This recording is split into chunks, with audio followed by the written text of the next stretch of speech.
अस्सलाम वालेकुम dear student, मैं फिर से आपकी खिदमत में हाजिर हुआ हूँ। मैं समझता हूँ आवाज़, वॉल्यूम वगैरह सब कुछ क्लियर आ रहा है। अब मैं आज आपको ऐसा कॉन्सेप्ट देने वाला हूँ जो अक्सर स्टूडेंट, अक्सर बायोलॉजी के टीचर्स भी उस टॉपिक में काफ़ी बहुत फंसे होते हैं और वो इस बात को एनालाइज नहीं कर पाते। ठीक, आज हम देखेंगे प्रोटीन जो बनता है अमाइनो एसिड से, जिसे हम कहते हैं अल्फा अमाइनो एसिड। अगर हम उसे सॉलिडिफाइड करें, निकालें, क्रिस्टलाइन फॉर्म में निकालें, तो उसकी क्या क्या खसूसियत हो सकती है, उसकी क्या क्या खसूसियत हो सकती है। ठीक, तो सबसे पहले नंबर पे इसकी प्रॉपर्टीज, अल्फा अमाइनो एसिड की प्रॉपर्टीज। किसकी? अल्फा अमाइनो एसिड की प्रॉपर्टी। सबसे पहली बात आपको ये पता होना चाहिए, आपको ये पता होना चाहिए कि alpha amino acid water soluble है। ठीक है, alpha amino acid is water soluble, ये वाटर सोलेबल है। नंबर 2, दूसरा, इट इज ए कलरलेस। ठीक है, दूसरी बात है alpha amino acid is a colourless. Alpha amino acid is colourless. ठीक, नंबर 3, तीसरा point, high melting point solid है। ये क्या है? हाई मेल्टिंग पॉइंट सॉलिड्स है। ठीक, नंबर 4, यहां से हमारे कॉन्सेप्ट शुरू हो जाते हैं जिसे हम कहते हैं ज्वीटर आयन,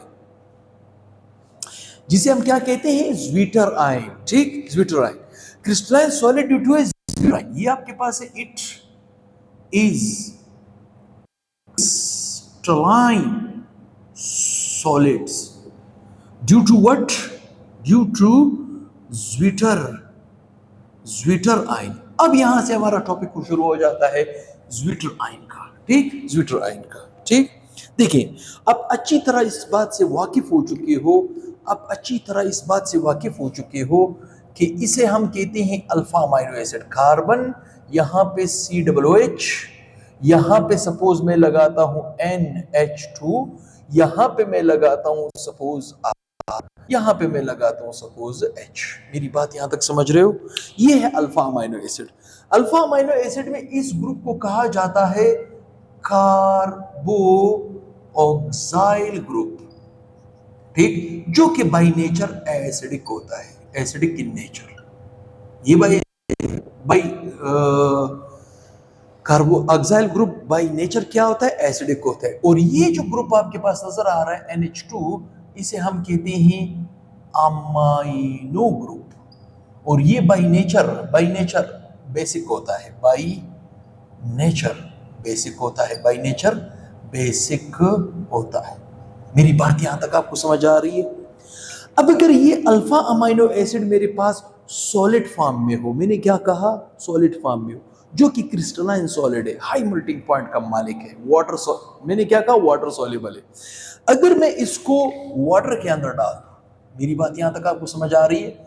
अगर मैं इसको वाटर के अंदर डालूं, तो फिर यही अल्फा अमाइनो एसिड, ये क्या है? ये अल्फा अमाइनो एसिड है। मेरी बात यहां तक आपको समझ आ रही है? ये अल्फा अमाइनो एसिड है। इसे हम अल्फा अमाइनो एसिड क्यों कहते हैं? क्योंकि फंक्शनल ग्रुप के बाद ये पहला कार्बन अल्फा, उसके साथ अमाइनो ग्रुप अटैच है, तो लिहाजा अगर मैं इसको वाटर में डालूंगा तो ये ज्वीटर आयन जनरेट करेगा। क्या करेगा? ज्वीटर आयन जनरेट करेगा। तो चले जनरेट कराते हैं। इसे हम कहते हैं, किसी ने ऑर्गेनिक केमिस्ट्री में आइसोमेरिज्म का टॉपिक पढ़ा हो, वहां पे हम जब स्ट्रक्चरल आइसोमेरिज्म का टॉटोमेरिज्म डिस्कस करते हैं, टॉटोमर्स मतलब एक ही मॉलिक्यूल के अंदर प्रोटॉन की शिफ्टिंग। मैंने क्या कहा? एक ही मॉलिक्यूल के अंदर प्रोटॉन की शिफ्टिंग। अगर मैं इस क्रिस्टलाइन सॉलिड को, अल्फा अमाइनो एसिड को वाटर में डिसॉल्व करूंगा तो ये ज्वीटर आयन जनरेट करेगा। क्या करेगा? ज्वीटर आयन जनरेट करेगा। जैसे मिसाल के तौर पे ये एक अल्फा कार्बन है, यहां पे आपके पास COOH है, मेरी बात समझ रहे हो? यहां पे है NH2, यहां पे आपके पास सपोज R है, कोई भी ग्रुप हो सकता है, यहां पे H है। मेरी बात समझ रहे हो? तो होता क्या है, देखिए, यहां पे होते हैं 2 इलेक्ट्रॉन्स जो कि इन्होंने मिलकर बॉन्ड बनाया।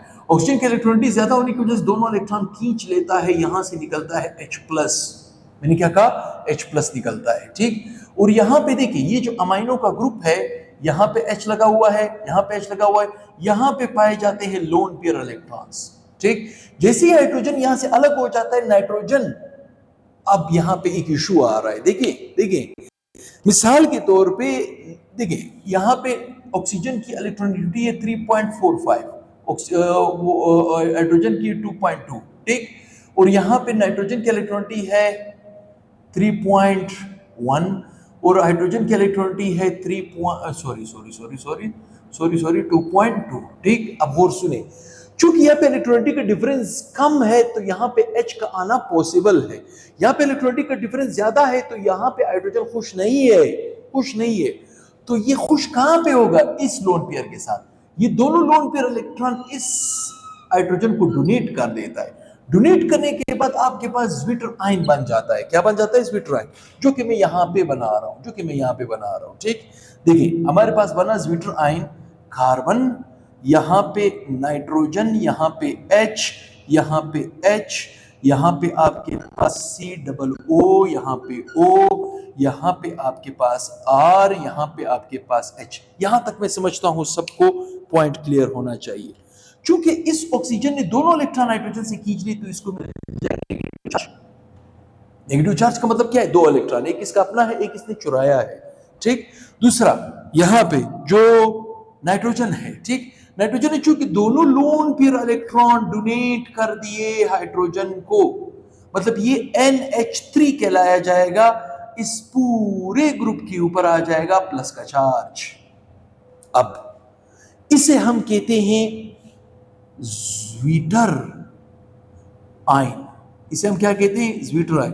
अब और सुने, अल्फा अमाइनो एसिड जो कि सॉलिड हो, क्रिस्टलाइन फॉर्म में हो, जब हम उसे वाटर में डिसॉल्व करते हैं ये ज्विटर आयन देता है। ज्विटर आयन एम्पोटेरिक के नेचर में, मैंने क्या लफ्ज़ इस्तेमाल किया, एम्पोटेरिक।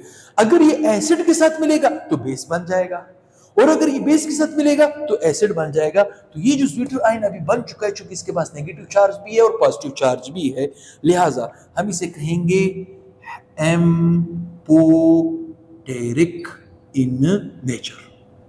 अब आप कहोगे sir what is amphoteric nature. Amphoteric ऐसे कंपाउंड को कहा जाता है जो एसिडिक प्लस बेसिक दोनों खसूसियत रखता हो। एसिडिक खसूसियत और बेसिक खसूसियत दोनों रखता हो। अब चूंकि ये जो सॉल्यूशन बना हुआ है, चूंकि देखिए वाटर के अंदर ये ज्विटर आयन बना रहा है, तो यहां पे मैं लिखूंगा एक्वस। मैंने क्या लिखा, एक्वस।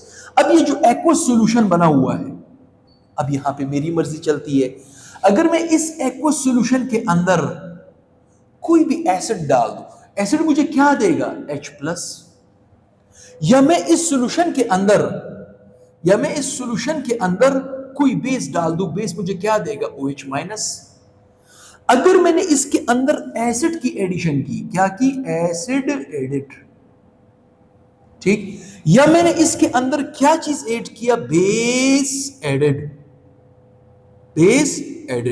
ठीक। अगर मैं इसके अंदर एसिड ऐड करूंगा तो जरा सोचो, एसिड से निकलने वाला जो प्रोटॉन है वो ज्विटर आयन के किस पोर्शन की तरफ इन्वर्ट होगा। जाहिर सी बात है वो ये नेगेटिव चार्ज इस पॉजिटिव को अपनी तरफ खींचेगा।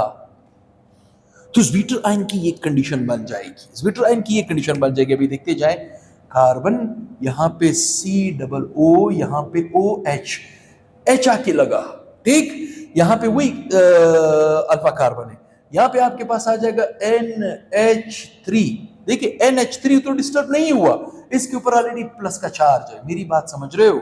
यहां पे R उसी तरह, यहां पे H उसी तरह।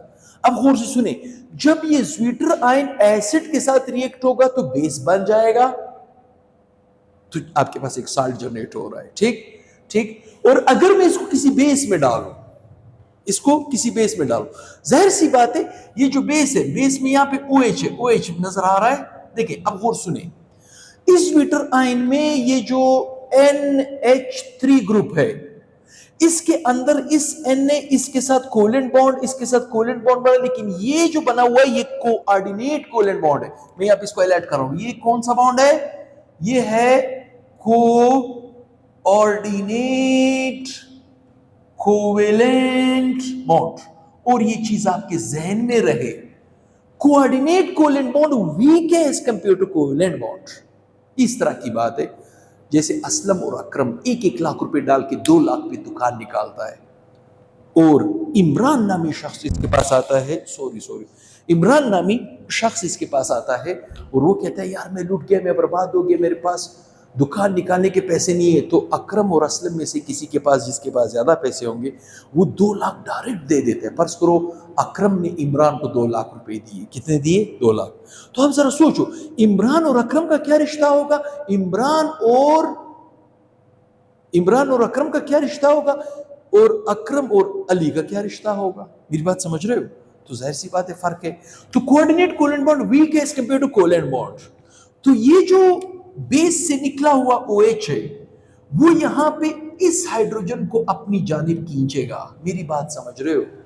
जब अपनी जानिब खींचेगा तो आपके पास ज़्विटर आयन की ये कंडीशन बन जाएगी, कार्बन यहां पे उसी तरह COO नेगेटिव उसी तरह है, यहां पे H उसी तरह, यहां पे R उसी तरह, यहां पे आ जाएगा NH2। अब NH3 प्लस का चार्ज होता, प्लस चार्ज किस वजह से आया था? प्रोटॉन की वजह से। किस वजह से आया था? प्रोटॉन की वजह। तो मैं इस ज़्विटर आयन को यहां पे यूं हाईलाइट कर रहा हूं ताकि आप लोगों को अच्छी तरह नजर आए। ठीक। तो अब आप सोचिए जरा, जब ये ज़्विटर आयन बेस के साथ रिएक्ट होगा तो एसिड बन जाएगा क्योंकि प्रोटॉन दे रहा है। अच्छा, प्रोटॉन देके ये क्या बना देगा? H2O निकल जाएगा। ये आपके पास ज़्विटर आयन का नेगेटिव चार्ज एज यूजुअल उसी तरह।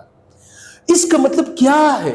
इसका मतलब ये है कि अल्फा अमाइनो एसिड अगर हमारे पास सॉलिड क्रिस्टलाइन फॉर्म में अवेलेबल हो, हम उसे जब कभी पानी के अंदर डालेंगे डिसॉल्व करेंगे। क्या करेंगे? डिसॉल्व करेंगे, क्योंकि अल्फा अमाइनो एसिड क्या है? सॉल्युबल है इन वाटर। मैंने क्या कहा? Alpha amino acid is soluble in water. ठीक, वाटर में सॉल्युबल है। दूसरी बात, अल्फा अमाइनो एसिड क्या है? कलरलेस है। तीसरी बात, हाई मेल्टिंग पॉइंट सॉलिड है।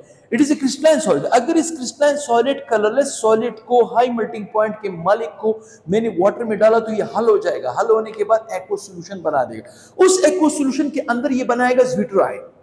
उस ज़्विटर आयन को अगर मैं लूं, उसके अंदर मैं एसिड डालूंगा तो ये ज़्विटर आयन बेस का रोल प्ले करेगा। ठीक, और अगर मैं इसी एक्वा सॉल्यूशन के अंदर कोई बेस डालूंगा तो ये एसिड बन जाएगा। इसका मतलब ज़्विटर आयन एम्पोटेरिक है नेचर में, वो एसिडिक खसूसियत भी रखता है, बेसिक खसूसियत भी रखता है। किसी ने स्क्रीनशॉट नहीं लिया हो तो वो स्क्रीनशॉट ले सकता है। मैं समझता हूं अल्फा अमाइनो एसिड की बुनियादी प्रॉपर्टीज और ज़्विटर आयन का कॉन्सेप्ट। जब हम अल्फा अमाइनो एसिड को वाटर में डिसॉल्व करते हैं वो हमें ज़्विटर आयन देता है, और उस ज़्विटर आयन को हम क्या कहेंगे? एम्पोटेरिक। इसका मतलब है वो एसिड के साथ मिलेगा तो बेस बन जाएगा, बेस के साथ मिलेगा तो एसिड बन जाएगा। दोनों नेचरों का मालिक है, इस वजह से ज़्विटर आयन हमारे पास क्या है? एम्पोटेरिक के नेचर में। मैं समझता हूं बहुत से स्टूडेंट को, बहुत से टीचरों का ये पॉइंट क्लियर हो चुका होगा। अब अगर वीडियो पसंद आता है तो आप लोगों का फर्ज बनता है कम से कम 2-3 बंदों के साथ इसे लाजमी शेयर करें, ताकि चैनल ग्रो कर जाए और ऐसे बच्चे दूर दराज इलाकों वाले, ऐसी बच्चियां दूर दराज इलाकों वाले, गर्ल्स स्पेशली, जिनको ट्यूशन आने का मसला होता है, कन्वेंस का मसला होता है, फाइनेंस का मसला होता है, उनको भी घर बैठे बैठे यूट्यूब की मदद से वो इस कॉन्सेप्ट को बिल्डअप करें। ठीक, तो ये ज़्विटर आयन का बेहतरीन कॉन्सेप्ट। अब मैं इसके बाद जो लेक्चर दूंगा उसके अंदर मैं आपको पेप्टाइड लिंकेज, पेप्टाइड बॉन्ड, ठीक, ये कॉन्सेप्ट भी आपको दूंगा कि ये किस तरह का कॉन्सेप्ट पाया जाता है। ठीक, उसके बाद एक और क्लासिफिकेशन है जिसे मैं स्ट्रक्चर की बुनियाद पर प्रोटीन को क्लासिफाई करूंगा। ठीक, तो वेट करें नेक्स्ट वीडियो के साथ, इंशाल्लाह बहुत ही जल्द हाजिर होऊंगा। दुआ में याद रखें। अल्लाह हाफिज़।